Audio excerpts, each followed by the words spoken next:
You know, for a lot of teens and a lot of adults, chiropractic care is something they do very often to keep their joints and their back in shape. But what about our kids? Well, it's the latest trend in treating kids for everything from colic to coughs.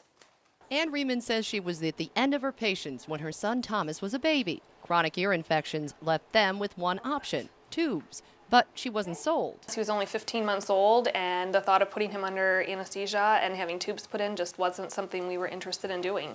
A friend recommended she try chiropractic treatments for Thomas. She says she was skeptical, but was willing to try. I thought it was just a better alternative. At 6.5, Ann says he's not had an ear infection since. Dr. John Schwanz says he doesn't treat ear infections per se, he treats the spine. When a spinal segment loses its normal position and function, and the surrounding nerve tissue becomes swollen.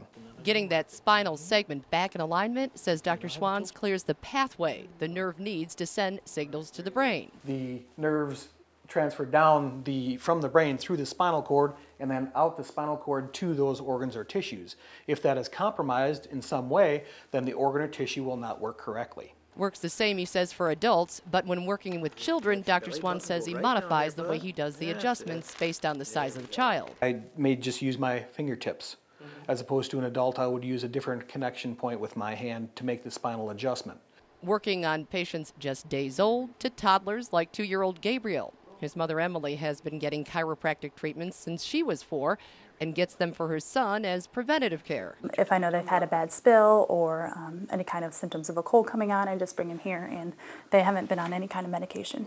All say it's not a replacement for traditional medical care when needed, but a good way to help prevent problems for them in the first place. For Medical Breakthroughs, Melissa Veitch, WTOL 11.